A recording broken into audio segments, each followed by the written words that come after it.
Israel, before we commence on another episode of Appalling Twistianity, I'd like to review with you where you actually found yourselves, even if it's uncomfortable for you to admit it. I want to begin by stating categorically that Israel was justified in its response to the Muslims who perpetrated October 7th in Gaza. What the 4,000 to 5,000 Muslims did to Jews on that day, mutilating them, raping them, torturing them, abducting them, and committing gross acts of mass murder, was unconscionable, and it deserved a vicious reprisal. But when a nation pursues an unobtainable goal in war, bad things always happen. I was aware that Israel was going to invade Gaza before Israel made that mistake. Yes, I realized that Gaza had tunnels and rockets and arms, and that it seemed appropriate to bring the war to Hamas.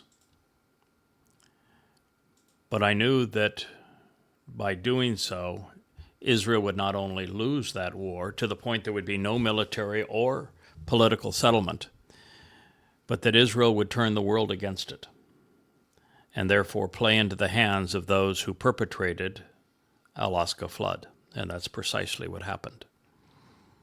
You see, the war goal of eliminating Hamas is not possible. Impossible. Literally impossible. Hamas is Islamic. Gaza is Islamic. You cannot remove Islam from Gaza unless you were to obliterate every Gazan. And the world's not going to let you get away with that, nor would it be moral. Now, I understand there is no such thing as an innocent civilian in Gaza. There are no innocent civilians in this war that Islam has perpetrated against Jews for 14 centuries. But the problem is that Israel is at war with Islam. Hamas is simply a symptom of Islam, as is Hezbollah, as is Islamic Jihad, as is Al-Qaeda, as is the PLO, as is Fatah, as is Lebanon, as is Syria, as is the Islamic State, as is Saudi Arabia, as is Iraq, as is Iran.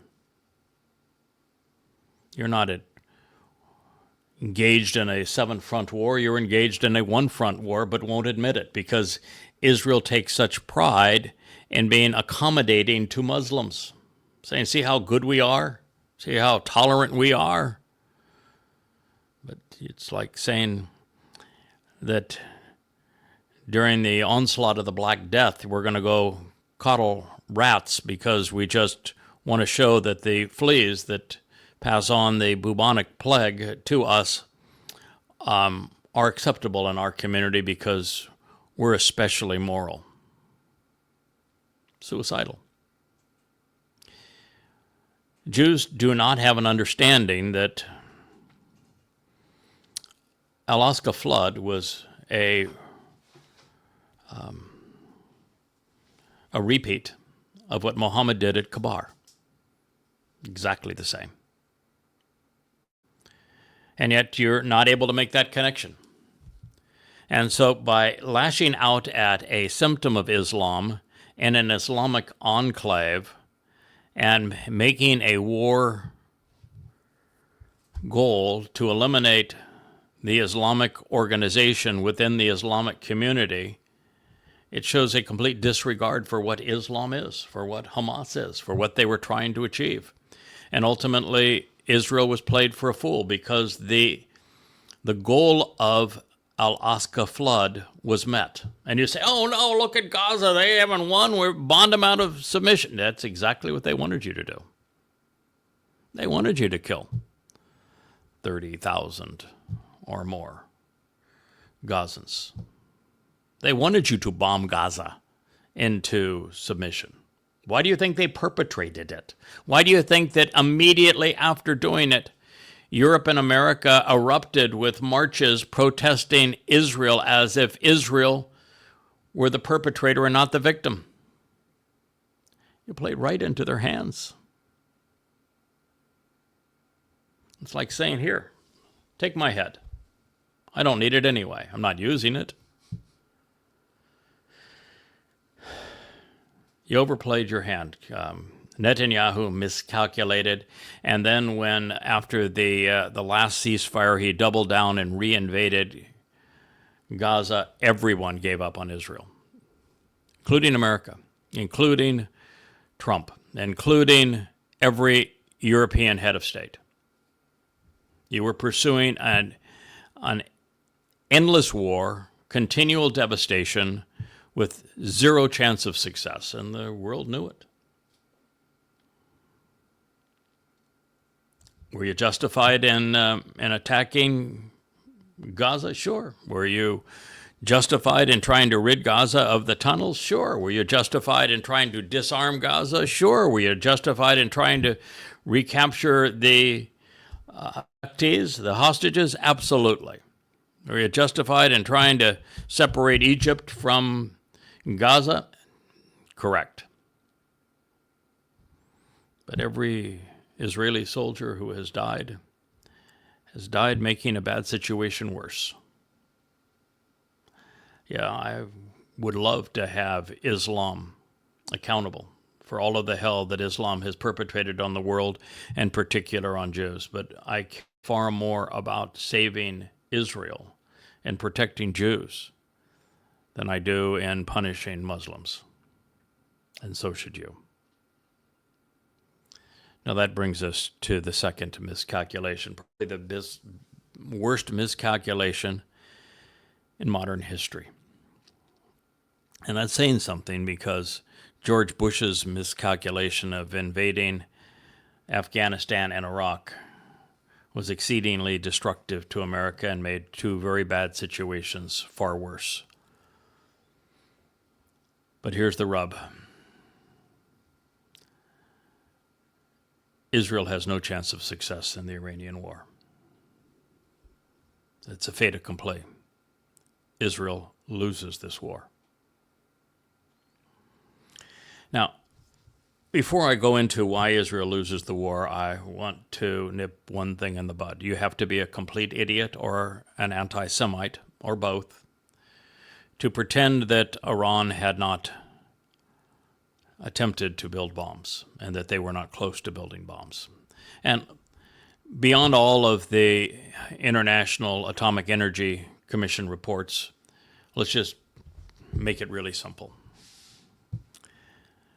A country that floats on an ocean of oil and gas does not compromise its economy and independence in the world to pursue exceedingly complex atomic energy when all that atomic energy plants do is boil water. When all you need in Iran to boil water is a match. So there was a 0% possibility that the refinement of uranium was designed for civilian purposes. None. I mean, you'd have to be a complete nincompoop to think that that was a possibility. And I said that going back the day that Iran used that as their defense. It is, and it's just ludicrous. But beyond that, should one want to pursue civilian atomic energy for the purpose of generating electricity, you enrich uranium to 3.5% fissile purity of uranium-235. Anything above 3.5% is counterproductive, can't be used. And so even at that, to obtain 3.5% enriched uranium-235 in sufficient quantities to power a nuclear power plant, it's available from China, it's available from Russia, it's available from France, available from the United States. It isn't a big deal. You don't have to invest in huge factories buried 300-400 feet below the ground and building your own centrifuges to do this sort of thing and risk your economy in the process. So when Iran enriched uranium-235 to a fissile purity of 20%, and then 60%, and now 90%, and they have enormous stockpiles of uranium now enriched to 90%, it completely negates any possibility that they were attempting to do anything other than build a bomb. And then you have to add to that the fact that they built a reactor that's a heavy water reactor whose purpose is to make tritium. The purpose of tritium is to enhance the yield of nuclear bombs and make them more stable so that you can deliver them and detonate them at the proper moment. I've written numbers of articles on tritium, and the fact is that right above ground, Iran had built a tritium factory. The purpose of tritium is to increase the yield of a bomb. In fact, you add tritium to the uranium that Iran had already refined to 60 and 90% fissile purity, you can double or triple the number of warheads while maintaining the same yield. That means that they had already enough uranium for 10 to 30 bombs. They even had the missiles to deliver them. They had done all the research on the centrifugal explosions that cause that chain reaction in a uranium bomb. Those are the facts. Those facts are indisputable. The notion there's so many damn talking heads out there saying that Iran didn't have the intent on building a bomb. They were just enriching uranium for the giggles of it. It's just so utterly absurd. And it's not only that they had compromised their entire economy and their people's well-being, becoming a pariah nation in the world for the express purpose of building these bombs. They were routinely saying in front of their religious leader, death to America, death to Israel. They intended to use the bombs. And so Israel was in a catch-22. It's lose either way. You don't take out the capacity of an enemy that is calling for your destruction, the ability to destroy you with the missiles and those nuclear bombs, they're going to kill you. And if you do what Israel did, they're going to kill you. It was a terrible position to be in. But let's be honest about the position that Israel is in now. Because there is no way for Israel to win this war. It can't be done. Yeah, I know, Israel pounding their chest. We control the skies above Tehran and Iran. First of all, it's likely not true. It's likely that the majority of the bombs are guided munitions that actually, when they're not like Moabs that you just drop and gravity takes down. They all are rocket propelled, and they have a considerable range, and most of them are being released with guidance closer to the border and not flying over Iran. Do you ever wonder why there's pictures of the Israeli jets flying low through Iraq, but none? All of those pictures that we've seen of the skies of Iran, and there's no jets. They likely are releasing bombs near the border and returning. And they're not loitering over Iran.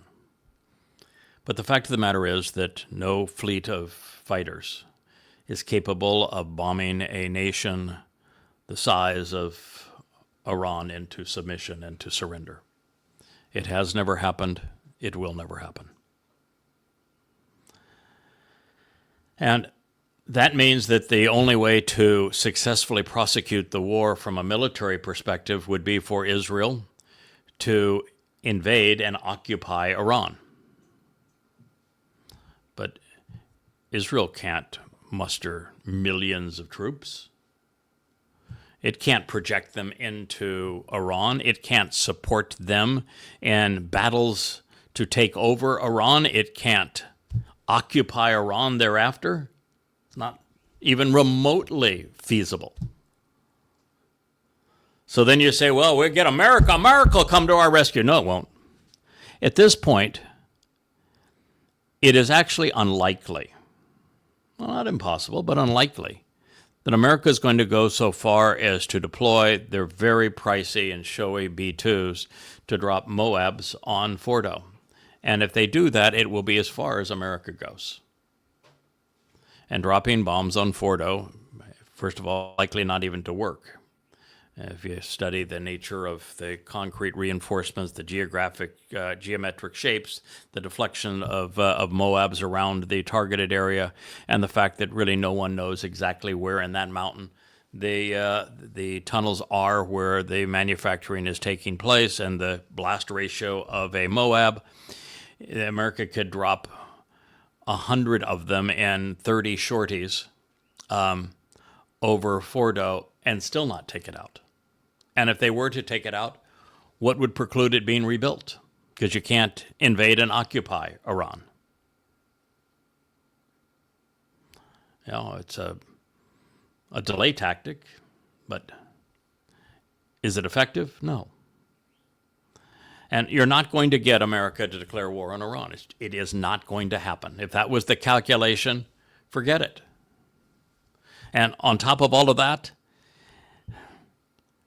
America has lost the war in Ukraine.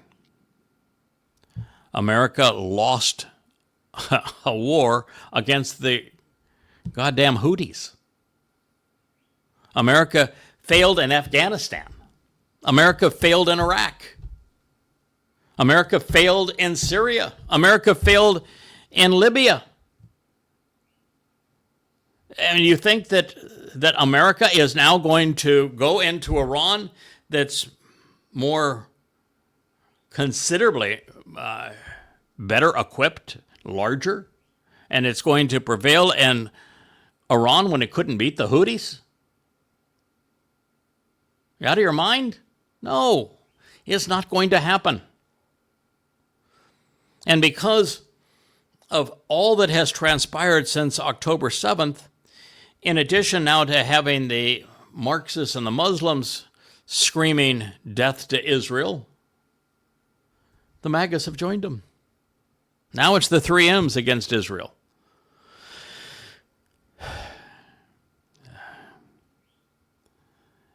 On top of all of that, there are two countries that have vital interests in Iran. They are, of course, China and Russia.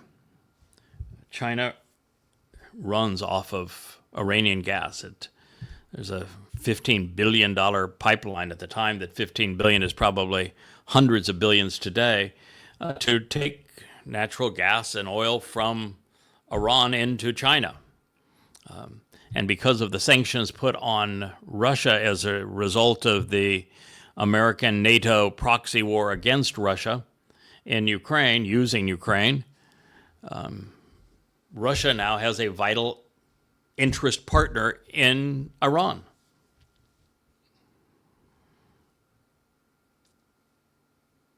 And by attacking Iran and threatening to take Iran from the Chinese-Russian influence, where it is a vital asset to them, and to take it to European/American Israeli control, as if that were even possible, makes Israel an enemy of China and Russia.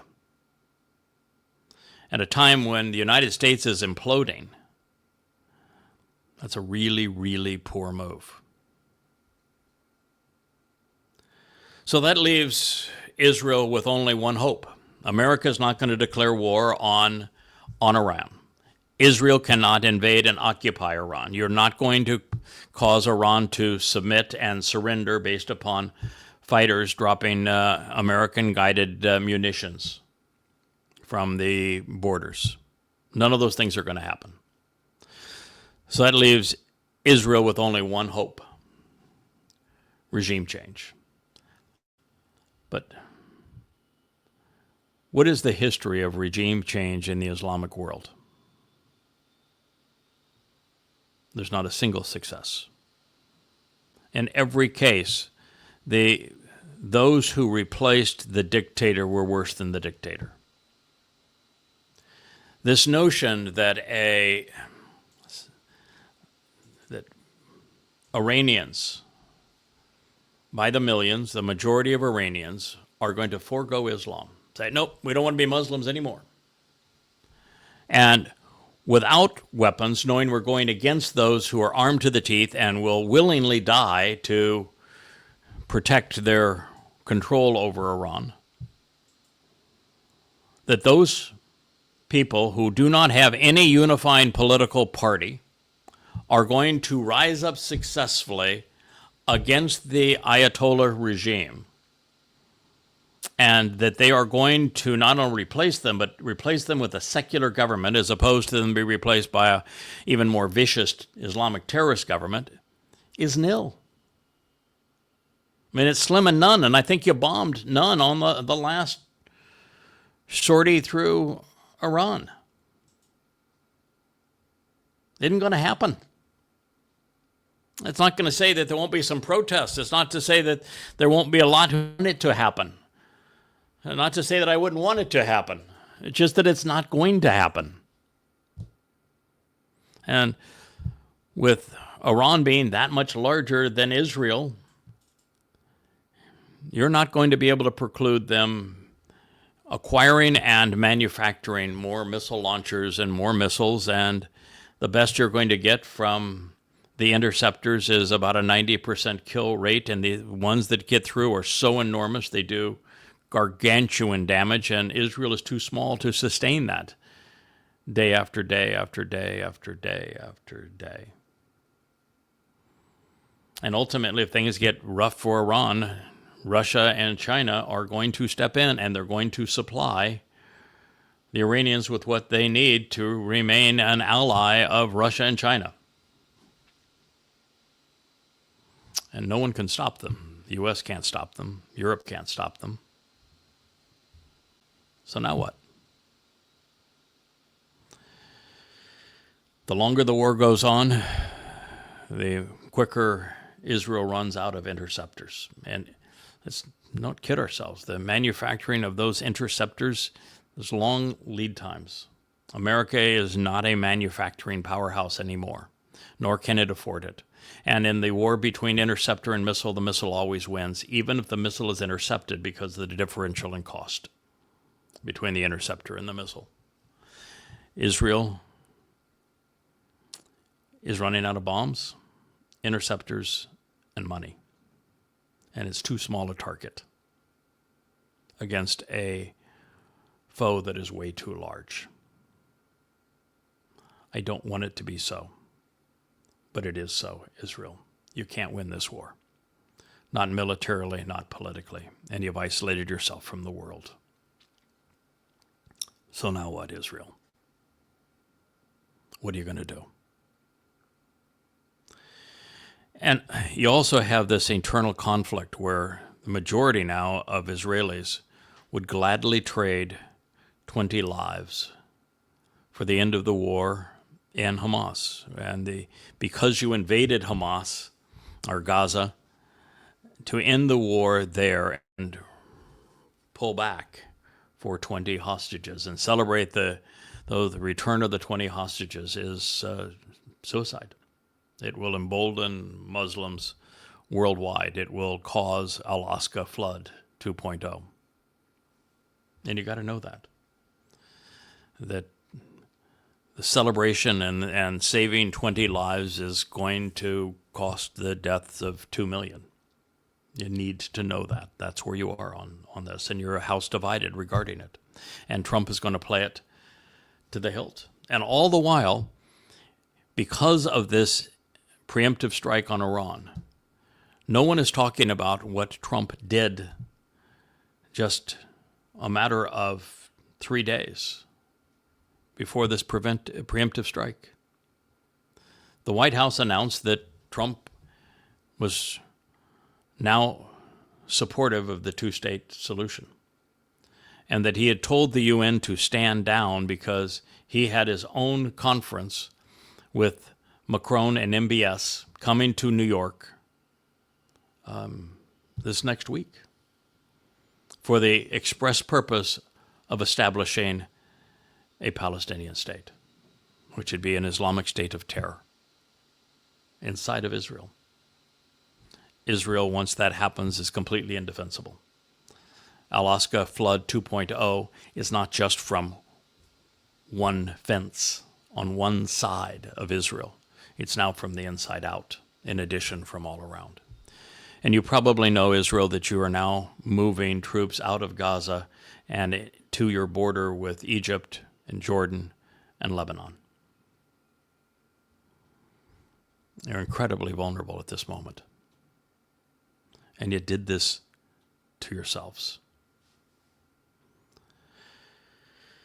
So that is where we are. I've been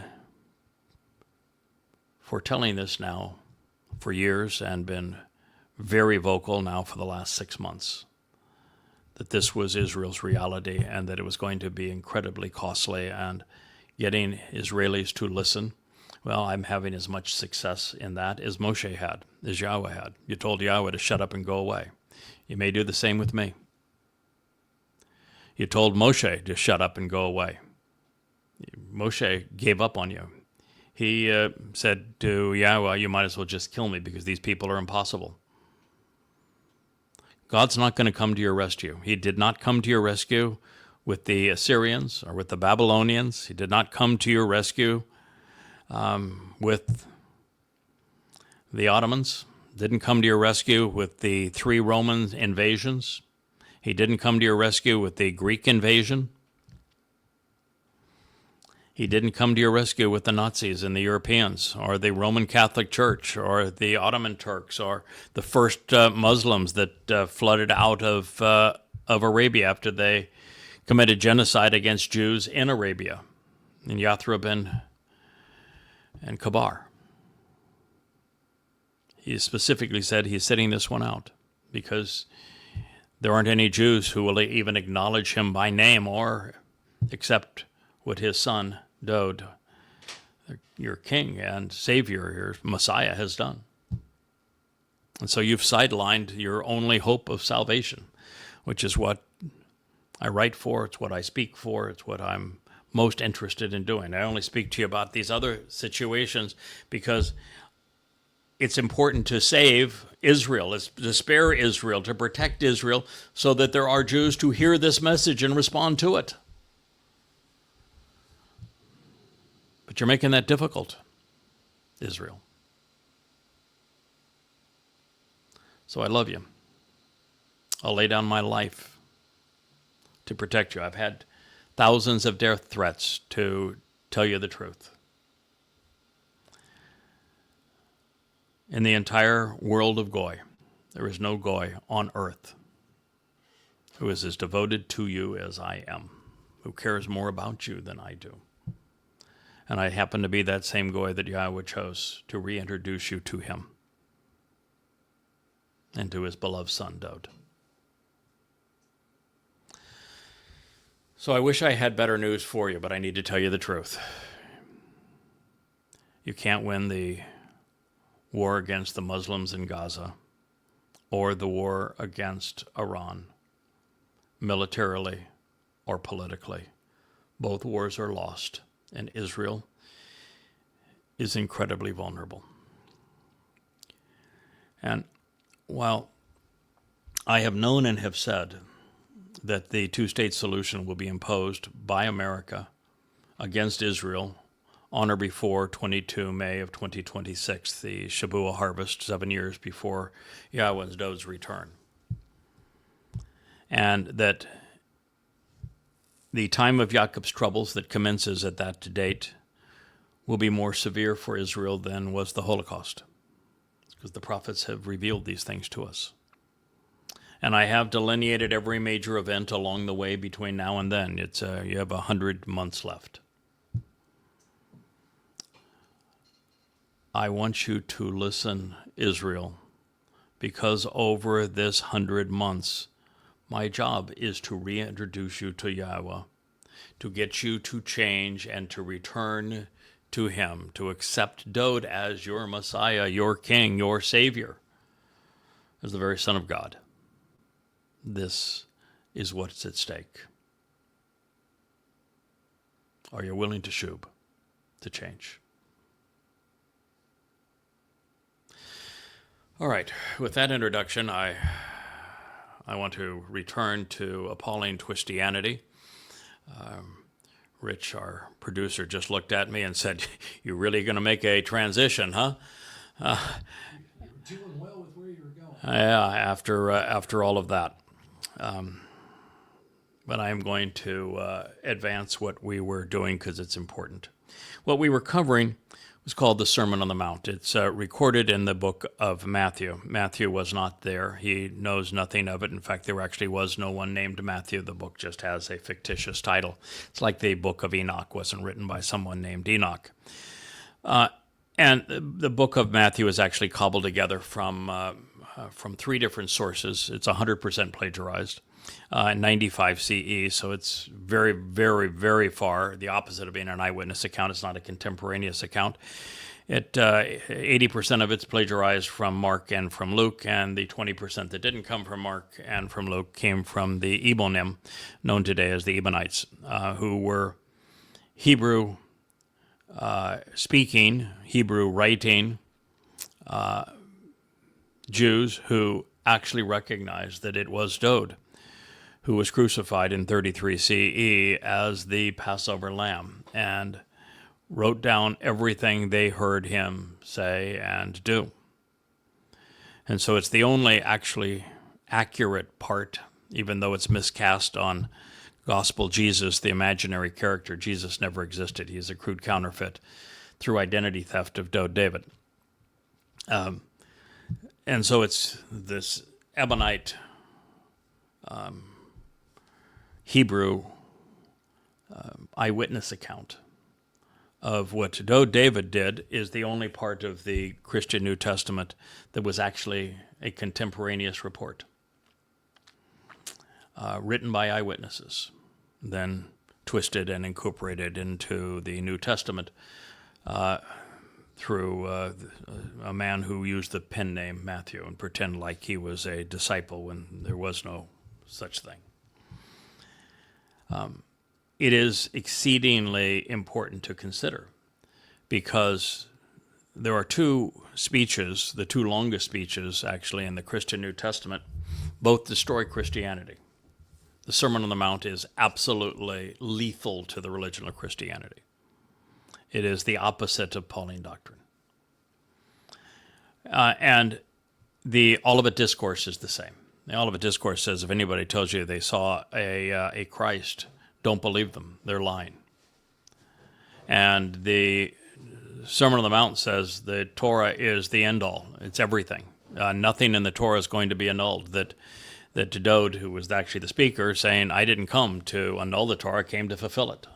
That's what I'm here for. Pesach, Matzah, and Bakodim. I'm going to fulfill the Torah.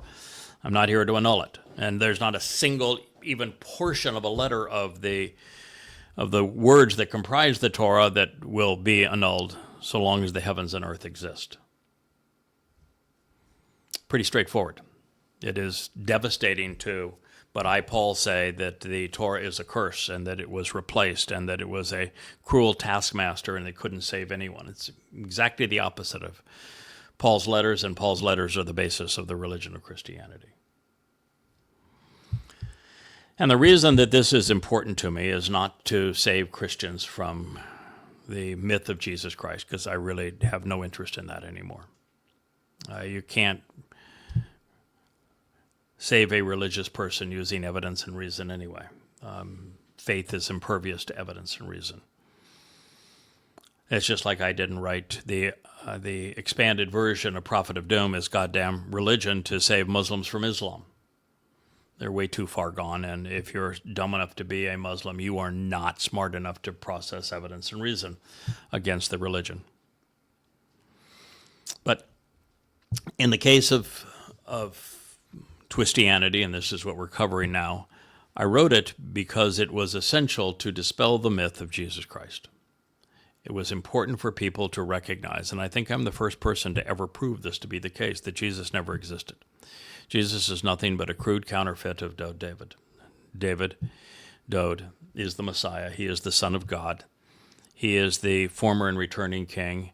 He has already lived 2 lives. He will have a third.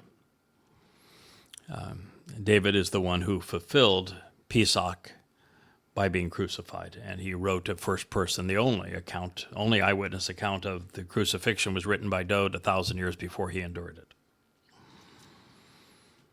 So it's important that Jews recognize that there was no Jesus, never existed. He was not a historical figure. In fact, when they say Jesus of Nazareth, not only didn't Jesus exist, Nazareth didn't even exist at the time. There was no virgin birth. There was no mother named Mary. Miriam means rebellious and contentious. There was no angel named Gabriel. In fact, Gabriel means courage, God's most courageous and competent man. He's Dode. None of that transpired. There was no resurrection either. It's all a bunch of malarkey. No Mr. Christ. And the best way for me to prove that was to first completely invalidate the Christian New Testament, which I have done, but also to establish the fact that Dode is the one who fulfilled Pesach, Matzah, and Bakodim in 33 CE, exactly when and how and where and why he said he would do so, which I have also done. It's this combination of these things, the single greatest discovery of human history. And that's why we're doing these programs, because it is essential for Yehudim and Israelites, particularly as they're going through these next 100 months, which are going to be so devastating to them, to recognize who the Messiah really is, who the Son of God is, who their Savior is, who is their returning King, and who is his Father. These are the reasons that we are considering this. Well, since context is essential to understanding, it's important to recognize that Dode, in the Sermon on the Mount, and he's actually the one who delivered it, recognized that there is a certain door that we should knock. And it is the one that he opened on Passover, opening the doorway to life and to God's home, such that we could seek admission. And he has spoken of our Heavenly Father's gift in this regard being especially valuable. He has deliberately and decisively associated this especially good and generous offer with Yahweh's Torah and with the prophets. And so Dode is affirming that the narrow doorway he sacrificed his corporeal body to open leads to life. And that's an essential for you to understand. What Dode sacrificed on Pesach was his corporeal body, his bashar. It had no value to him whatsoever. He was happy to be rid of it. He was going back eventually to, then 3 days, into Shamayim, where bodies would be a liability. In fact, it would make entrance impossible. He was happy to get rid of the body. I didn't want to have to get rid of it in that painful a way, but using his corporeal body to serve metaphorically as the Passover lamb was absolutely appropriate and wonderful and brilliant, but also highly desirable. And it was Dode's nephesh soul that carried our guilt into Sheol to deposit it there and never to be seen again on matzah and his soul was protected by Yahweh's Ruach. And thereby, when released on Bekurim, he became the firstborn of firstborn children. He is the Bekor, the firstborn of Yahweh. Yahweh affirms all of this in the 89th Mizmor, and Dode describes it in Psalms 22 and 88. This is the truth of what actually occurred. So Dode is speaking of Passover, something he, as the Passover lamb, ought to know a great deal about. So this is what the Ebonim heard Dode say, and they recorded, which was later plagiarized by Matthew. Under the auspices of free will, you should choose at some point in time to enter, personally engaging by moving through the narrow, the specific, seldom tread, and exacting door. Because broad, man-made, and crafted to be wide open is the door, and spacious and accommodating realm which misleads, this way which misleads and separates unto destruction. And a great many, most people, are those who are influenced into moving this way while suffering the consequence of entering through it. It's recorded in Matthew 7:13. Now, I will tell you that I have disproven the Christian New Testament from tip to stern. But when it comes to the Olivet Discourse and to Matthew's plagiarizing of the Ebionites in chapters 5, 6, and 7, that part's accurate. It's just misattributed. Certainly, the specific doorway has strict requirements. It's narrow, seldom tread, and is an exacting passageway. Additionally, it goes against the crowd to the point of persecution. This one way, which leads, separating those who are guided unto life. But very few are those who find it. Matthew 7:14. This is among many of the devastating declarations Dode, as the Messiah and Son of God, made against religion. His Mizmor songs are filled with similar statements. One of the things religions like Hinduism, Buddhism, Christianity, Judaism, Islam, and mankind's newfound favorites, socialist, secular humanism, Marxism, if you will, as touted by progressives and conspiratorial theories, have in common is that they are very popular. A great many people have placed their faith in these things, ranging from tens of millions into many billions. Well, with the exception of Judaism, which is tens of millions over time, but right now in ultra-Orthodox Judaism as it's practiced in Israel, it's only about 20% of the Israeli population, and it's even a smaller percentage of Jews in the United States.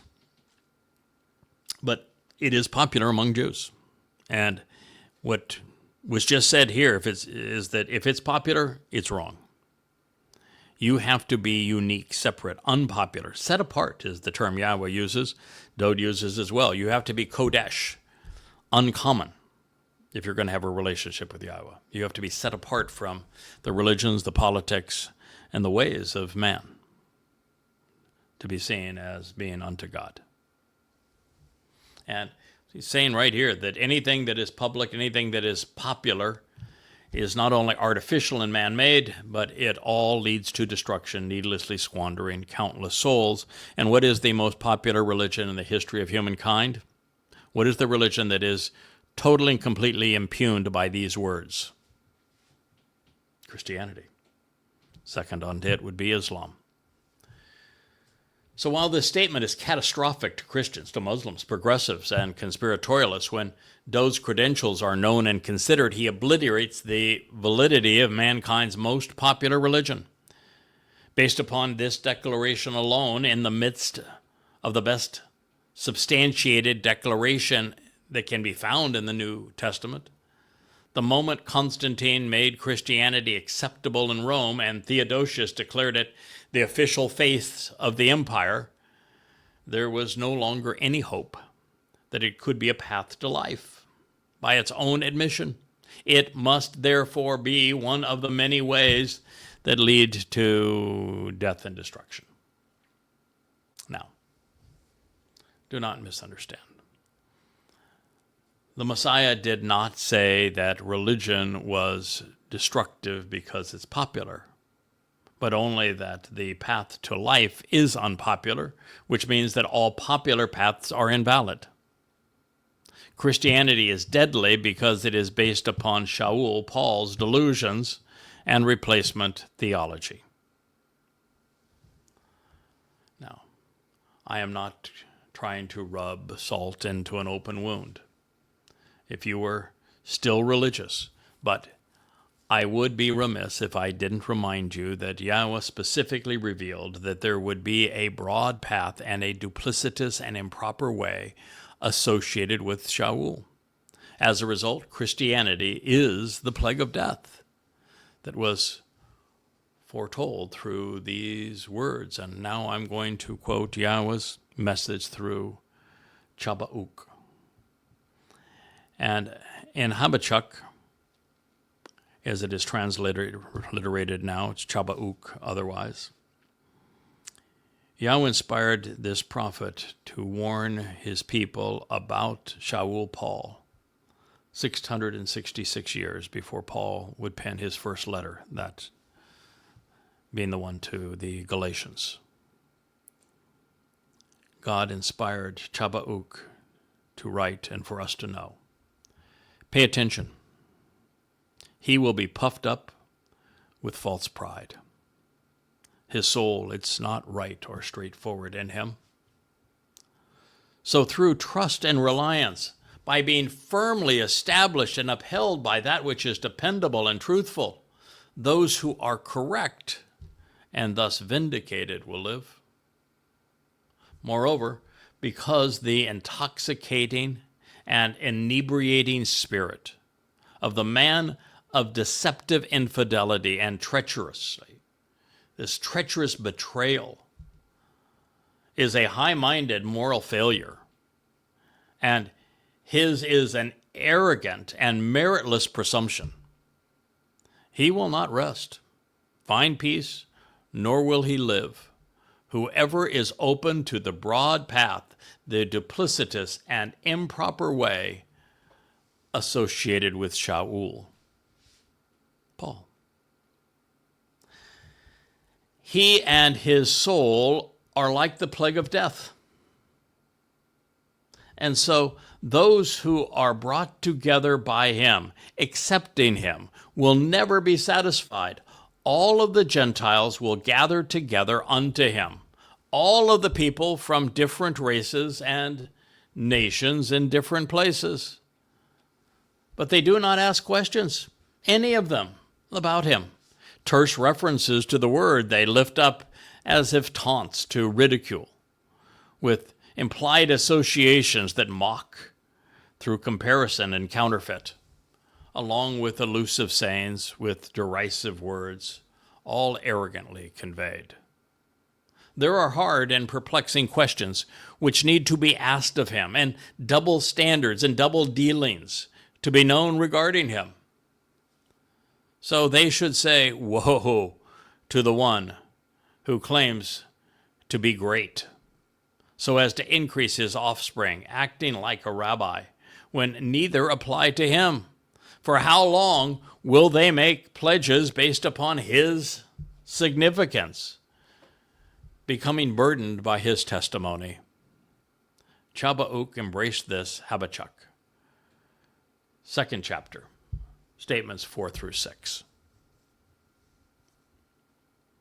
In context, God has identified the Torah as God's gift. Dode did that, saying that it provides the lone and popular path to life. He said that all other ways lead to destruction, needlessly squandering a person's existence.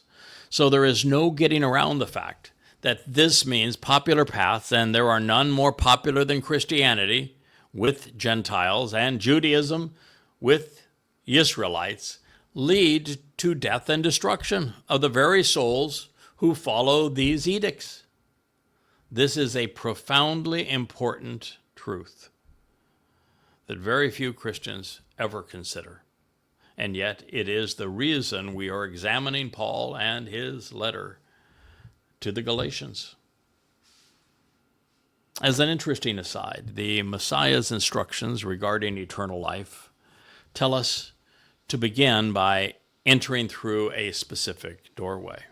And this is because the first of 7 steps to camping out with Yahowah begins by answering his invitation to walk through that doorway that is labeled Passover.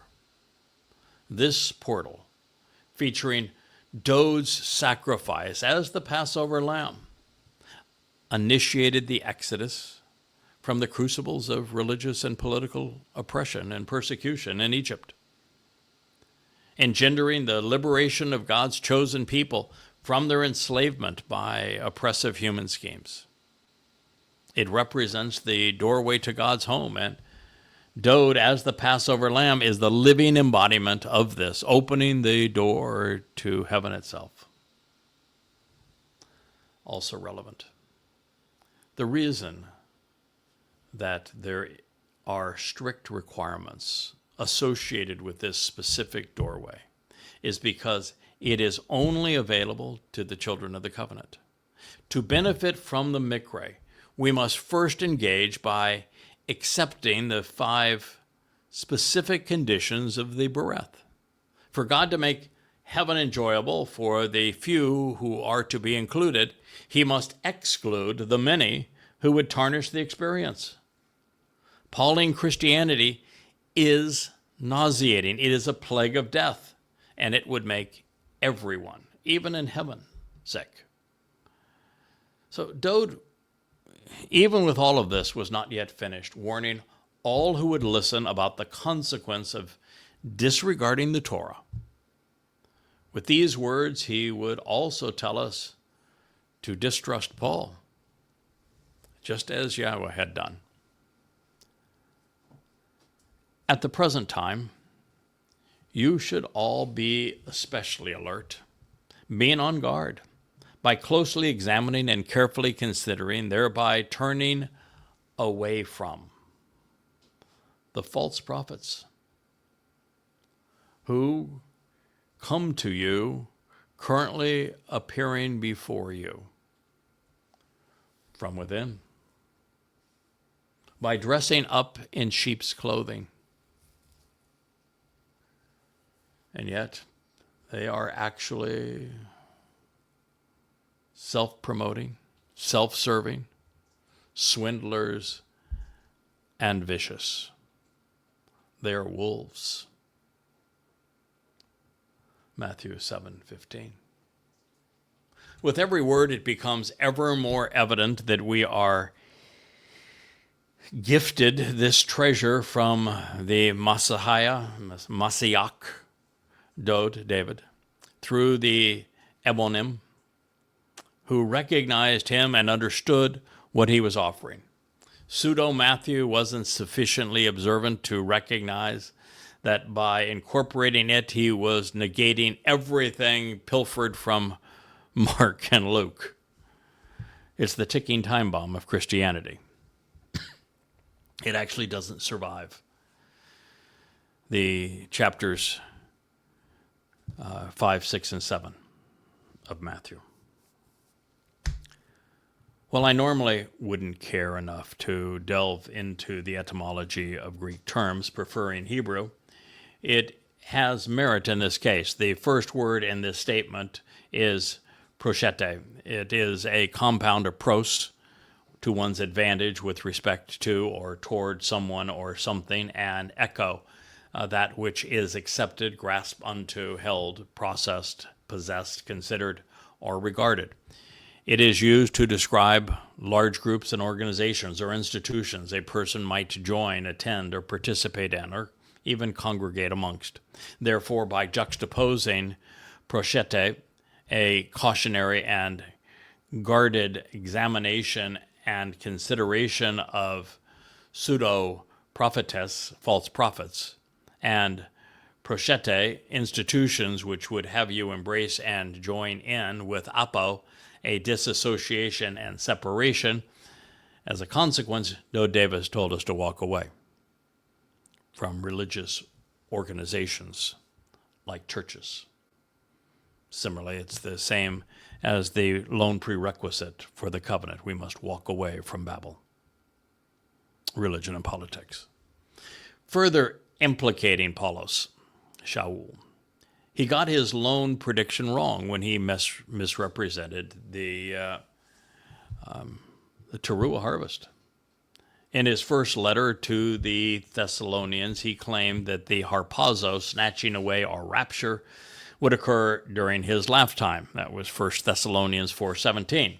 And since it wouldn't occur for another 2 millennia, he demonstrated that he was a false prophet and didn't even know the difference between Shabuah and Towrah on top of all of that. But it goes far worse, just pummeling Paul's credibility upon closer examination, because Paul spoke of the wrong mikre, and that Shabuah is the next unfulfilled harvest, not trumpets. But also, he got the audience wrong too, since Towrah, trumpets, is focused entirely on Yehudim and Israelites, not on Goyim. Further, it's an olive harvest, so there would be no point to either Shabuah or Towrah without the first three mikre. Without Pesach, Matzah, and Bakurim, there is no ticket to ride on Shabuah or Towrah. You aren't going anywhere unless you capitalize upon what David did on Pesach, Matzah, and Bakurim. There is no Shabuah harvest. There is no Towrah harvest apart from those things. And both the mikre and doe's participation in them are things that Shaul Paul not only denies, but besmirches. So in the prior statement, pseudo-prophetess is actually less about errantly predicting the future than it is indicative of someone who deliberately deceives by falsely claiming to have been inspired by God. Therefore, because Shaul's message is consistently deceitful, it is overwhelmingly obvious that he lied about his inspiration. Also, this admonition was recorded in the present tense, which is to say that the false prophets were present at that moment, currently lurking in their midst.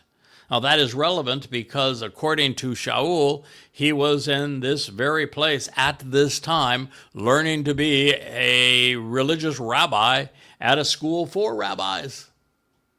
In fact, he was the first person to even use the term rabbi and apply it to himself.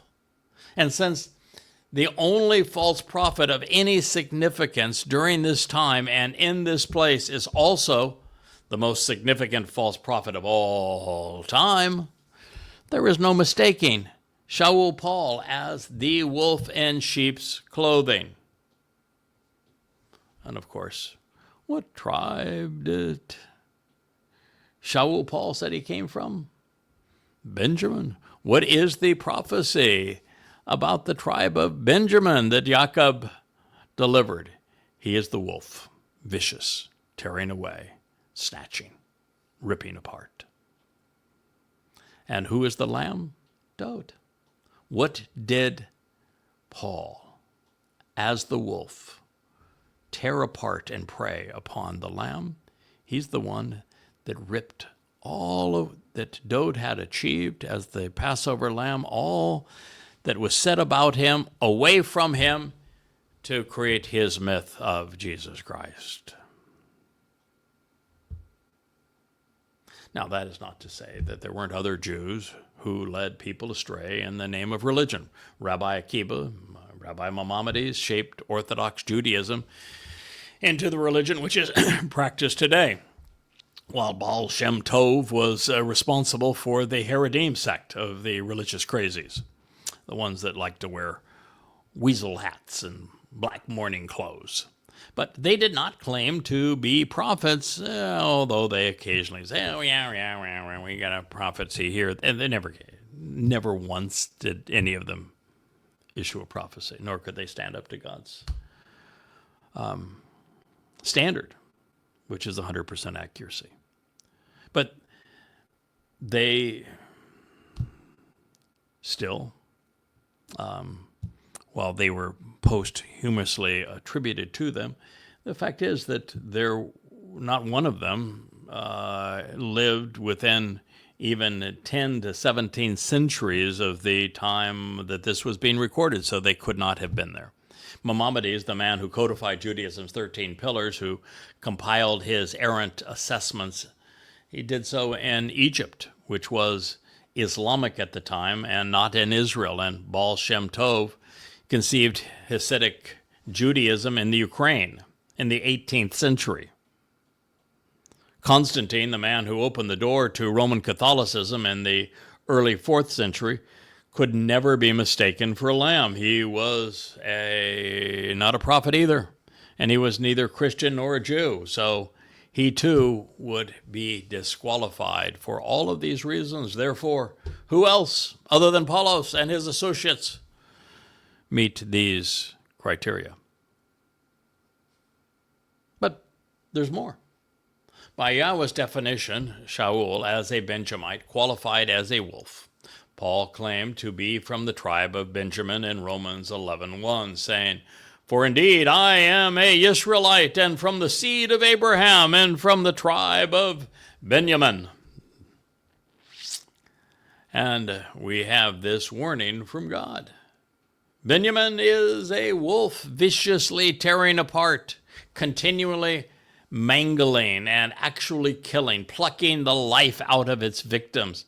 In the early part of the day, consistently devouring his prey, and during the dark of night at the end of the day, he divides and destroys, apportioning and distributing that which has been spoiled. Bereshith, in the beginning, Genesis 49:27. Well, there were many Benjamites.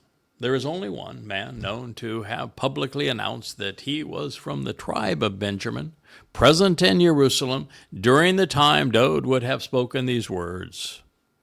Beyond this, Shaul admitted to masking his true identity, which is the very reason that a wolf would dress up in sheep's clothing.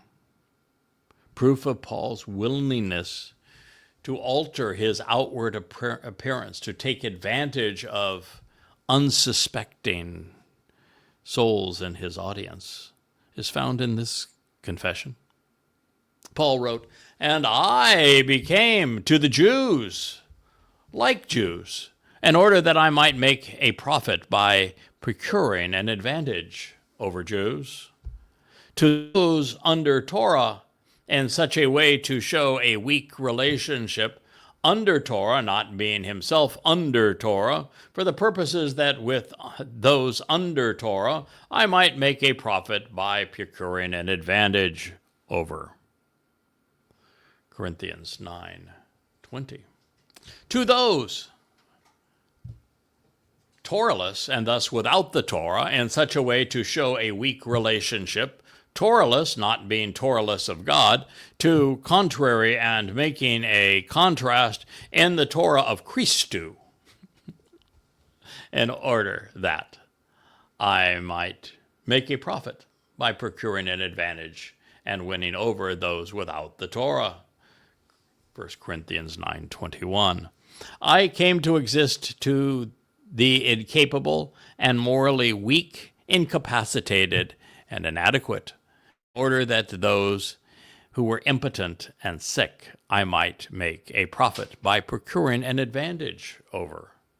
To everyone I became every kind of thing, in order that surely by all means some I might save. 1 Corinthians 9:20 and 22. If you like charlatans and you think that deceivers are the best way to learn about God, there's your man. Now, even Machiavelli, the man who postured the immoral notion that the end justifies the means, he wasn't this belligerent. And you will notice that Apollos is asserting that he is the Savior. He is able to save anyone and everyone. This, of course, would be in direct conflict with God in tactics and capability and in numbers. While the combination of God's warnings and Paul's admissions are devastating, leaving Shaul and his associates as the only viable known potential culprits, there was a subtlety in Dode's depiction of the wolf. The term was translated describing the predator using a derivative of the same term Apollos selected to present his harpazo rapture. It was such an odd choice for Paul, especially considering its negative connotations. But since he did, and God knew he would, Dode was able to provide yet another clue regarding the identity of this wolf in sheep's clothing. Now, I don't suppose that our king and shepherd could have made his message any clearer for us. He told us we could rely upon the Torah, and then he told us whom we should not trust, revealing that a self-serving insider would feign allegiance with him so that he could more easily snatch away souls from God. He, of course, was speaking of Shaul Paul and those who have allied themselves with him. This is especially poignant because on another occasion, Gospel Jesus is credited with something else Paul, or something else Dode, I should say, may have conveyed to us when comparing the influence he would have versus the influence Apollos would have. Listen to this. I myself have come in the name of the Father of mine, and yet you do not receive me. But when another comes in his own name, that individual you all will actually accept. John 5:43. Now, considering how often the founder of the Christian religion became infamous for ascribing, "But I, Paul, say," it is a wonder more people don't recognize him as the one who not only came in his own name, one that he actually chose for himself, but also as one that so many more would prefer over David. Apollos even said, "Imitate me." He wrote, "If someone teaches in opposition to what I say, let him be accursed." He was not only fixated on himself, he claimed the entire world for himself. And today, the vast preponderance of sermons are based upon Paul's letters rather than the Messiah's pronouncements, and almost never upon the Mizmor or the Mashal.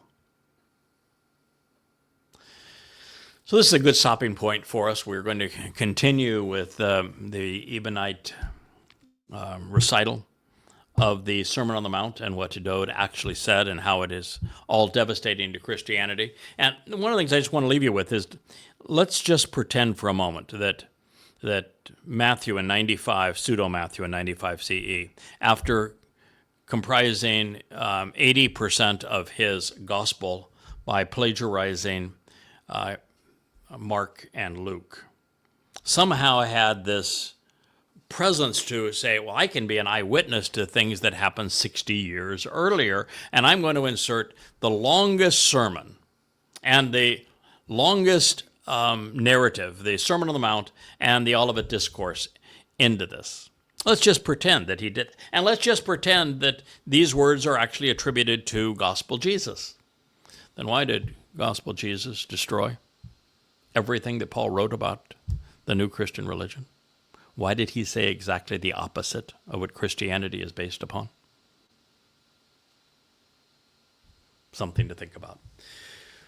Well, I thank you for listening. I know that was particularly hard, speaking of what now Israel and the space that you're in. I wish it was not true. As I say, there's no one who loves Israel more. Among the Goyim in the world, there is no Gentile on this planet that cares more deeply for Israel than I do.